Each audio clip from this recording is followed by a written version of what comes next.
The Norwegian Nobel Committee has decided that the Nobel Peace Prize for 2012 is to be awarded to the European Union. On December 10th, 2012, in a unanimous decision by the Norwegian Nobel Committee, the Nobel Peace Prize was awarded to the European Union for its contribution to the advancement of peace and reconciliation, democracy and human rights in Europe. 10 years on, war has returned to European soil. How did we get here? There's been no shortage of crossroads over the past decade. Economic crises, harsh austerity measures, social unrest, and a global pandemic that claimed the lives of more than 2 million people across Europe. Now the war in Ukraine is offering the Union its latest challenge and jolting the foundations of the global multilateral system.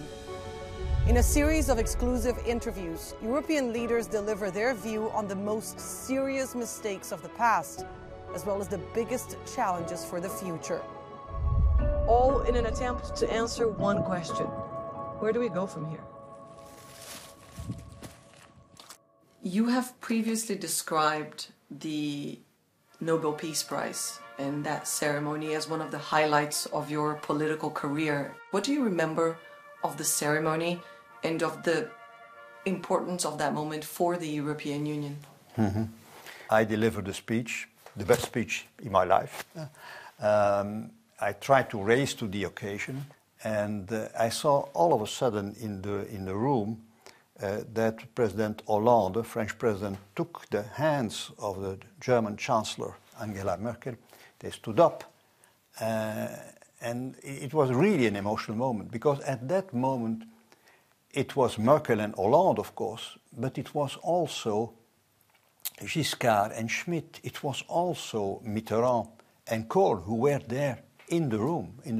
You quoted Spinoza during your speech. You said that peace is not merely the absence of war, it's a state of mind, a disposition for benevolence, confidence, justice.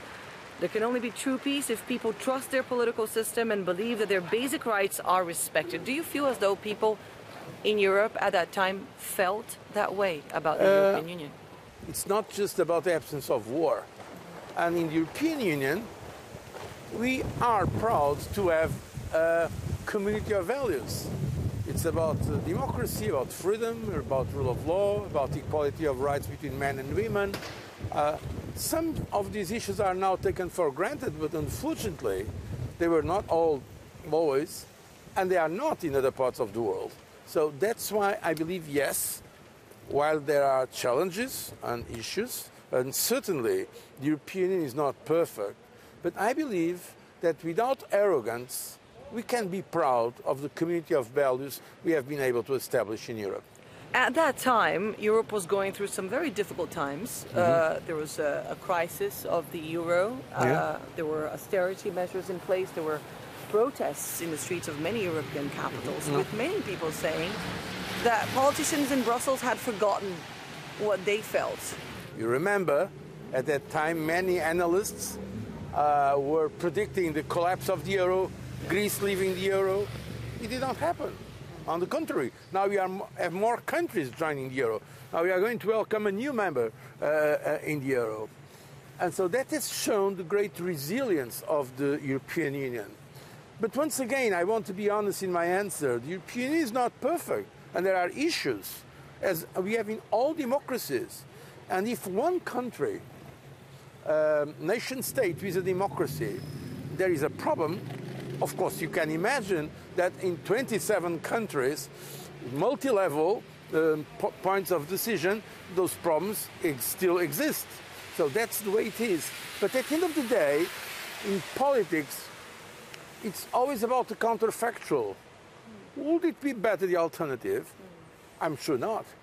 I'm sure it will be much worse to have those 27 countries competing all the time or trying to fight for supremacy. Today, there is a spirit of compromise, a spirit of shared sovereignty that I believe is more and more important for the world today.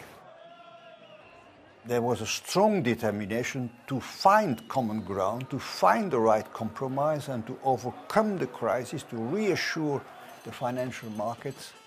to save Greece, Spain, Portugal, and at a certain moment Italy was even under threat. So there's this strong political will present in the room, in the hearts and the minds of the leaders.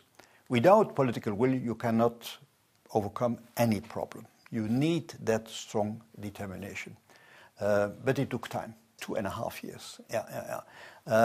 But for history, only the result remains. Only the result counts. I think when the history of the European Union will be written in a few decades, they will not mention those long negotiations. They're all forgotten. We saved the euro. We saved the Eurozone. And by saving the Eurozone, we saved the European Union. Because the collapse of the Eurozone would have been the collapse of the European Union. And do you think that would have also meant the end of peace in this conflict? Don't forget that the European Union is the biggest project ever in the history of Europe.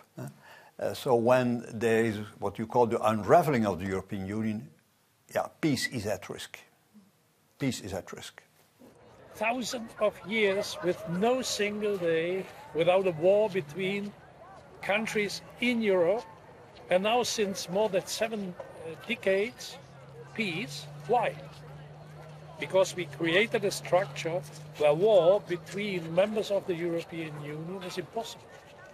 This is a model in itself, perhaps not for other parts of the world, but for Europe it was the best solution. I want to talk to you about the place we are right now, because Europe was created from the ashes of World War II, and we are standing right now at the site of the last strike that London, central London, suffered during World War II. Right here, a V-2 rocket fell, killing 9 people, destroying a church, destroying a tavern. Do you feel as though people forget just how dark Europe's past was? Sometimes people forget, yes, and that's why I very often say, only those who cannot remember the past can have such a negative opinion of the Europe of the present. It's true, in Europe we are fighting very serious problems, but at least in the European Union, among its members, there was never a war since the creation of the European Community in the 50s. And today we can say that war is unthinkable among the European countries like France and Germany that were fighting for so many centuries, and other countries in Europe. So from that point of view, the European Community, the European Union, as a project for peace was a success. Having said that, we should avoid all forms of complacency, because in other parts of Europe, for instance in Ukraine, which is not a member of the European Union, but very close to us, there is now a terrible war, an aggression launched by Russia against Ukraine, and we had the wars in the Balkans. Putin has a goal to destroy the European Union. Exactly the goal of Putin is transnational, cross-border, multi-ethnic, multi-religious, multicultural cooperation of different nations is the opposite of what the Russians want, or Putin wants. Basically, some of the critics said that while, yes, the European project was created to forge peace, it had since shunned peace and reconciliation, democracy and human rights. What do you say to those critics? There is no alternative. I think Europe as bringing together countries. I speak to my British colleagues all the time and I miss them. But I really think that for the countries that are members of the European Union today, after emerging from such a difficult pandemic and now showing such unity with regards to the Russian invasion of Ukraine, and now how we're going to find common solutions on energy, on migration, on investment in green and digital, I think if it weren't for Europe, we would be all going our way. The instinct is always to do that, to close borders, to look inwards. But if one thing has shown us and taught us is that being together is so much stronger. So I would answer those critics. I would never ignore them.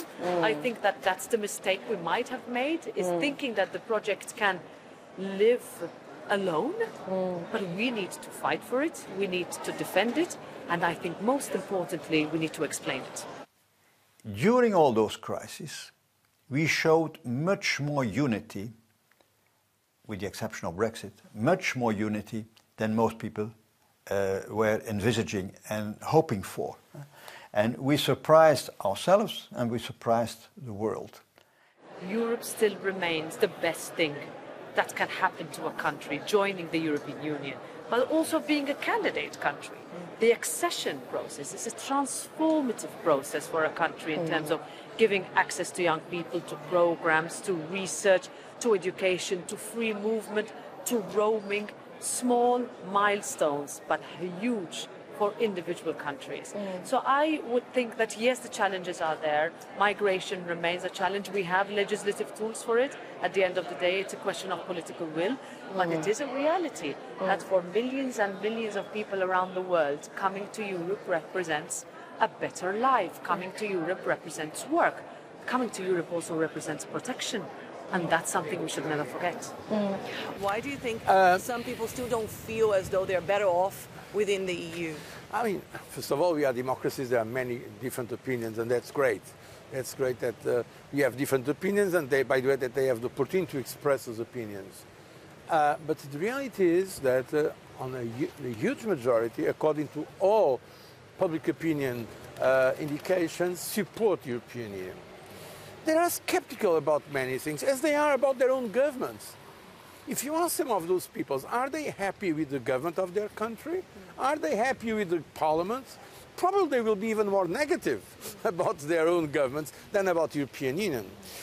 This does not mean that the European Union cannot and should not do more to become closer to its citizens. It's really a challenge. The European Union as a peace project is guaranteeing the peace among the members of the European Union. It's not a coincidence that the two wars we had on the European continent in the last 30, 40 years were outside the European Union. The Balkan wars, and of course this tragedy in Ukraine. It was a war launched not by a European country, it was a war launched by Russia against Ukraine, now a candidate member of the European Union, by the way. So it's on the European soil, but there's a big difference. When he started the invasion of Crimea in 2014, I spoke with Vladimir Putin. I asked him, what's going on? And he said, oh, it's not an invasion. These are some people around Crimea. They are Russians, they have cousins, they have friends, they have family. They are going there. And he said, because if it was the Russian army, I can guarantee you that we could take Kiev in less than 2 weeks. When now it happens in the 2022, the invasion of Ukraine, for me it was not a complete surprise, because I think it was already in his mind some kind of action against Ukraine. But frankly, I was not supposing this kind of full invasion that he has launched. Because I think it is so irrational, also from his point of view, from the point of view of Russian interest. I believe it's of course, first of all, a tragedy for Ukraine, but it's also a tragedy for Russia.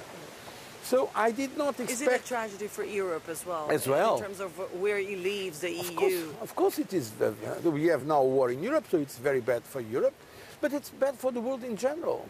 Because if this principle now of that a country, in this case the biggest country in the world, in geographic terms, can invade and take parts of the territory of a smaller country, if this principle is now accepted, in that case, it will be the biggest threat to world peace. How did we get here? How do we go from a Nobel Peace Prize to war returning to European soil?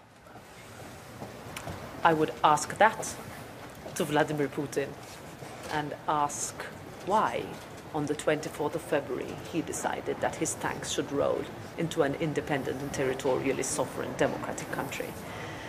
I would also give credit to the fact that notwithstanding his thoughts that he could take over such a strong, high-spirited, courageous country in a few days, that today they are still fighting with the same spirit and courage, which is something I saw with my very own eyes when I went on the 1st of April when Kiev was still surrounded. We see that spirit that is fought for Europe, and I think it is that spirit that has to keep us going and continue to push for the Russian Federation to pull out of Ukraine. Until that happens, then we are going to continue without any choice but to respond proportionately to the threat that has been placed at our feet, at our doorstep, if not within our continent, by one man. Do you feel Europe as a whole has been naive with regards to Russia's position and with regards to other crises as well? I respect Russia as a country. I do not agree with the current regime, the current situation there. But it's a great country, Russia, a great civilization, by the way, part of the European civilizations. And I think we have done our best to try to establish some kind of relationship. But unfortunately, for instance, it did not accept that Ukraine wanted to be member. In fact, not at that time it was not members of the European Union, but associated, have an association with the European Union. The source of the problem is the fact that Russia, or the leadership of Russia, did not accept that one country that is independent and sovereign, full member of the United Nations, has the right to choose its own future. That's the problem. It was not created by us. I think we were in good faith working with Ukraine and with Russia, but at the end of the day, Russia has shown, or this leadership of Russia has shown that they did not deserve the confidence that we have shown. Where will Europe be in 10 years' time, in your opinion? Where do you think Europe is heading? Well, I think Europe is now losing some of its innocence, if you agree with that expression. I mean, because it's true that European Union, for a long time, was more thinking about the markets, economic integration, and not sufficiently about power. And at the end of the day, we need power to defend our values. We are living in a rough, tough neighborhood. So, and from that point of view, there has been a development. Are you talking about military power? Including military power, yes. The European, the development of European pillar in the transatlantic alliance, and in fact now the European Union is taking some initiatives in terms of defense that it was not taken before, because the conditions were not mature. The first duty of any political entity is to be able to defend its very existence. And so I think that's why now today we speak very often in Europe about strategic autonomy, European sovereignty, and I think it makes sense. I fully support that. To protect our values, including the values of peace, we need to be ready politically and also in military terms. That there is the old saying in Latin, si vis pacem para bellum. It means if you want peace, prepare for your war. We were faced with a fundamental question on the 24th of February. Do we respect the principle of territorial integrity? Do we respect the principle of sovereignty? Do we respect the principle of you being able to live in freedom, with peace, justice, not with a constant fear of an illegal, brutal invasion that could happen from one day to another? In 2008, we looked away. In 2014, we looked away. We couldn't do that in 2022. We did not do that, and I think that's what we were asked to do. Will you stand on the correct side of history or not? Because if we didn't, who would be next? No. Just, I think, 2 months after the Russian invasion. And my daughter-in-law, and they live very close to my home, called me and said, your grandson, I'm his godfather also, by the way, your grandson is traumatized, he cannot sleep, he was listening to the news, also the news on television for kids and so on, and there was this rumor about the possibility of a nuclear war. And I went, of course, directly to their home, I forgot what I told him. But the only thing was, believe me, this will not happen. And he believed his old grandfather. I don't took away, I think, all his anxieties and fears, but at least he had that moment of reassurance. If he is telling this, it could be true, or it would be right. But for me, the big lesson was, if this kid, 10 years old, is so fearful, then many others are sharing the same kind of anxiety. And we have a role to play, and not only to reassure people, but to organize society, to organize Europe, to organize the world in such a way that there is no reason to fear anymore. Meanwhile, in Ukraine, fear remains a constant. Even in places where terror gave way, albeit temporarily, to happiness and relief. Like here in Kherson, known as the hero city for the resistance its residents showed in the face of Russian occupation. Но это не один день было, это много дней было.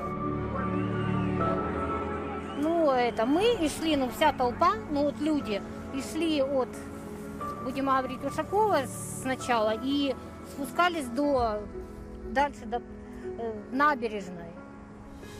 Там, всей толпой. Потом было такое, когда проезжала ихняя русская машина, российская, бронетовая, и парень заскочил с флагом на нее. Начали стрельбу. Бронетранспортер там был, но я толком не знаю, как они это. Запрыгнул туда с флагом, и он проехал, что там дальше, но потом говорили, что дальше, что его арестовали. А как там дальше, на самом деле, не знаю. У меня душа болела, очень болела душа тогда. Я и плакала тогда. Оно было обидно, до такой степени обидно, что так нас, будем говорить, пришли твари, я не знаю, как по-другому их назвать.